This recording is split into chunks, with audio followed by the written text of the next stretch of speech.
स्वागत है आपका।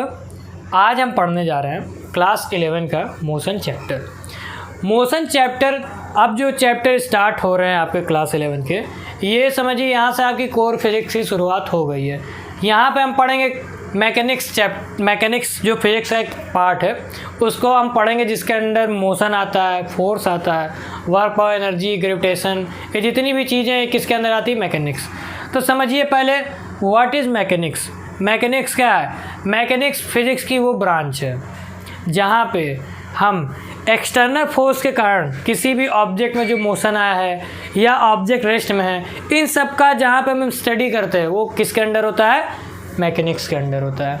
ठीक, समझ गए? मैकेनिक्स की जो 3 सब ब्रांचेज होती हैं वो कौन कौन सी होती है? एक होता है स्टैटिक, एक होता है काइनेमेटिक्स, एक होता है डायनेमिक्स। ठीक है। स्टैटिक क्या होता है? स्टैटिक वो होता है जहाँ पे हम किसी भी बॉडी या ऑब्जेक्ट के रेस्ट में होने की जो कंडीशंस होती हैं हम उसको समझते हैं कि भाई रेस्ट में है।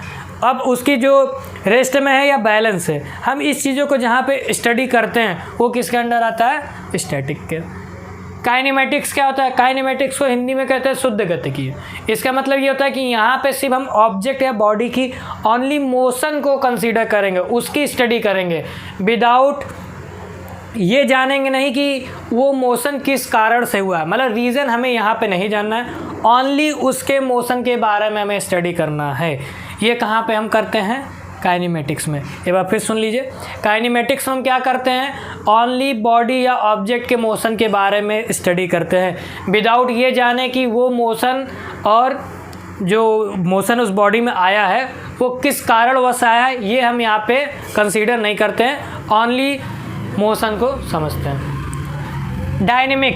डायनेमिक्स काइनेमेटिक्स का वो सब ब्रांच है जहाँ पे हम मोशन के बारे में तो स्टडी करेंगे, पर साथ में हम ये भी स्टडी करेंगे कि ये किन कारणों से हो रहा है, ये मोशन किन कारणों से आया, ये मोशन होने के लिए क्या क्या कारण थे जिसके कारण ये मोशन हुआ।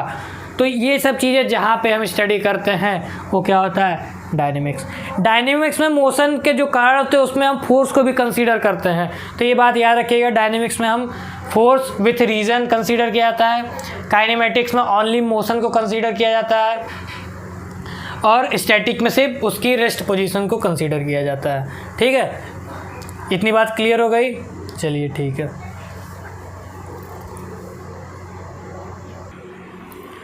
अब बात करते हैं हम सेकंड जो चीज़ है वो क्या है? Rest and motion. जब मोशन चैप्टर पढ़ते हैं तो हमको ये 2 चीज़ें समझनी है कि रेस्ट क्या होता है और मोशन क्या होता है। तो रेस्ट वो है, कोई भी बॉडी रेस्ट में है, इसकी पहचान क्या है? अगर कोई बॉडी समय के साथ, मतलब टाइम के साथ अपनी पोजीशन में चेंज नहीं ला रहा है तो इसका मतलब वो बॉडी किस में है? रेस्ट में है।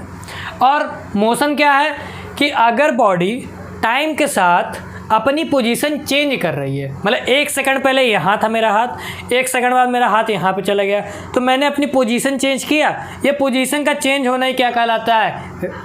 मोशन कहलाता है। बात समझ में आ गया? रेस्ट क्या है? टाइम के साथ अगर बॉडी अपनी पोजीशन चेंज नहीं कर रही तो वो रेस्ट में है, और टाइम के साथ अगर बॉडी अपनी पोजीशन में चेंज ला रही है तो वो किस में है? मोशन में है। ये बात आप समझ गए? ठीक है। अब हम बात करते हैं जो हमारा नेक्स्ट टॉपिक है, एक एक पॉइंट को समझेंगे। जो हमारा नेक्स्ट पॉइंट वो क्या है? Absolute rest and absolute motion. जब एब्सोल्यूट वर्ड जुड़ जाए तो समझ लीजिए ऐसा कोई चीज़ पॉसिबल नहीं है, मतलब मोशन के केस में यहाँ पे क्या होता है? Absolute rest and absolute motion जो आप जिस वर्ल्ड में रहते हैं यहाँ पे पॉसिबल नहीं है। कोई भी चीज़ पूरी तरह से रेस्ट नहीं है, कोई भी चीज़ पूरी तरह से मोशन में नहीं है। इस बात को कैसे हम कंसीडर करते हैं? अब देखिए, ये बात समझने के लिए आपको ये चीज़ समझना है। मैंने पहली बात क्या कही कि absolute rest and absolute motion ये पॉसिबल नहीं है इस दुनिया में। अगर कोई चीज़ हमारी अर्थ पे रुकी हुई है, अगर कोई चीज़ हमारी अर्थ पे रुकी है और चाँद से कोई व्यक्ति देख रहा है, तो चाँद से खड़ा हुआ व्यक्ति जो देख रहा है उसके लिए अर्थ तो रोटेट कर रही है, कंटिन्यू अपनी पोजीशन बदल रही है। तो उसके लिए, चाँद पे खड़े हुए व्यक्ति के लिए जो अर्थ पे ऑब्जेक्ट रखा है वो भी मोशन में हुआ। तो मोशन और रेस्ट एक दूसरे क्या है? रिलेटिव हैं। एक दूसरे के क्या है? रिलेटिव हैं कि अगर कोई भी चीज़ रेस्ट में है तो ये डिपेंड करता है कि ऑब्जर्वर कहाँ पे से देख रहा है। इसका एक और बेस्ट एग्जांपल ये है कि आप जब ट्रेन में बैठे होते हैं, तो जब आप ट्रेन में बैठे होते हैं और कंटिन्यू ट्रेन चलती है, तो एक्चुअल में देखा जाए आपकी पोजीशन तो समय के साथ नहीं बदल रही ना, ट्रेन की पोजीशन समय के साथ बदल रही है। फिर कोई प्लेटफॉर्म आता है, तो प्लेटफॉर्म पे खड़े हुए व्यक्ति के लिए आपका ट्रेन का डिब्बा आगे जा रहा है, तो आप मोशन में है। ये कब होता है? जब ऑब्जर्वर क्या है, ट्रेन से बाहर में। अगर ऑब्जर्वर ट्रेन से बाहर खड़ा है प्लेटफॉर्म पे, तो उसके लिए आप मोशन में हैं। लेकिन आप अपने आप को जब कंसीडर करेंगे, आप ऑब्जर्वर हुए और आप कहाँ हैं, ट्रेन के अंदर हैं। तब जब आप उस प्लेटफॉर्म पर खड़े हुए व्यक्ति को देखेंगे, तो आप ये पाएंगे कि वो व्यक्ति आपको मोशन में लगेगा।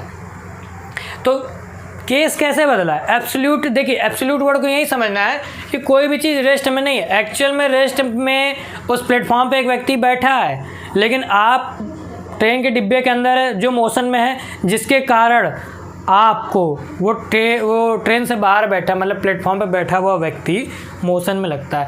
तभी हम ये बोलते हैं ना कि देखिए इलाहाबाद का प्लेटफॉर्म जा चुका है, या इलाहाबाद का स्टेशन जा चुका है, दिल्ली का स्टेशन आ रहा है।